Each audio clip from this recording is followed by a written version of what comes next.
Okay, so they just broke for lunch. The judge opened, explaining why he wanted all these documents to be brought forward. He explained both sides had come to an agreement to remove 17 different articles, so those would be removed, but he wanted everything to be included that Craig's team wanted to be included, other than those few articles that both sides determined didn't have much relevance. So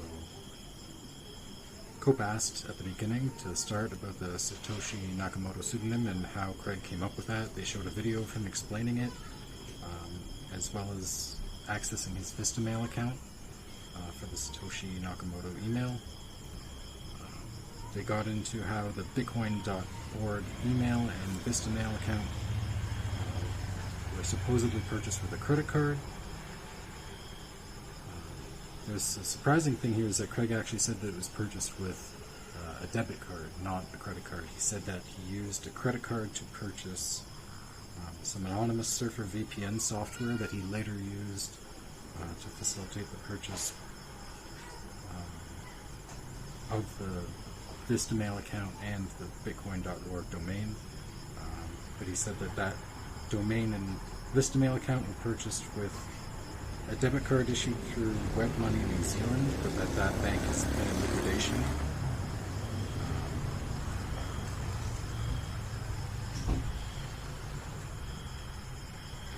COPA then went on to talk about an email that Craig had sent to his, I believe, his legal counsel from the Ira Kleiman case.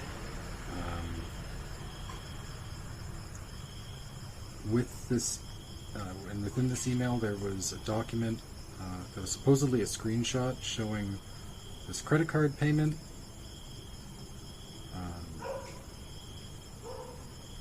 Craig said that that document wasn't used in his case against Ira Kleiman. It wasn't included in his disclosure for that case because he knew it was fake. He said that he disclosed that it was fake to his legal counsel. He didn't know when his legal counsel informed the court that it was a fake document, just that it was a document that had been requested by the courts, and Craig had provided it to his legal counsel because it was part of what was expected for him, what he was obliged to provide the courts. But he didn't use it in his defense because he wasn't relying on a fake document, and that was Craig's justification for that. So it was mentioned in the Madden report. Craig explains that of course it would be mentioned there, and of course that Madden would find it was fake because it was fake. He said that the document came about through Gwen, who was a colleague of Ira Kleiman, and that it was used, or that it originated through her, or was transferred through her rather, for the sake of using it against Craig in the Ira Kleiman case. We then went on to talk about Blacknet quite a bit, saying that it was not similar to Bitcoin. Craig was saying that it was, and arguing that it required cryptographic, or rather like a cryptographic token to exchange, and that Blacknet is pretty much his original idea for what N-Chain is working on now as MetaNet. So it was right after that the court concluded for lunch. That was about 20 minutes ago. Seems like everyone's kind of boiling in the courtroom. They were complaining that it was really hot. The judge was saying that if he gets the opportunity, he's going to move the courtroom, but they might not get that opportunity until Friday. One of the lawyers saying they might all be dead by then. So it seemed like everybody is keeping it professional in the court, even though they're really hot. My take on the first half, it seemed like Craig has been able to counter all the claims made by COPA with reasonable explanations. There might be some documents, there's some things he needs to provide to back up what he was saying, but it all sounds super reasonable so far. I think he seems more calm and composed and confident than COPA's lawyers. I think there's a few times that the COPA lawyer definitely looked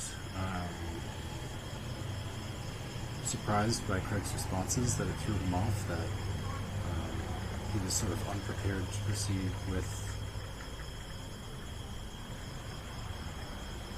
questioning Craig, like he was expecting a different answer and was expecting to go along a different avenue. I mean, the theme for the day was pretty much COPA making a claim that something was fake, and then Craig explaining no, and explaining how he was wrong. I mean, every claim, one after the other, was COPA explaining that something seemed fake, and then Craig would explain how they were wrong or how they were interpreting something wrong. There was one instance where he cited their own documents to prove that he was incorrect, and COPA lawyer just had to pretty much proceed beyond that after that, just kind of skip over that. So right now it's definitely, it's going in Craig's direction right now, I think, but we'll see what the second half of the day holds.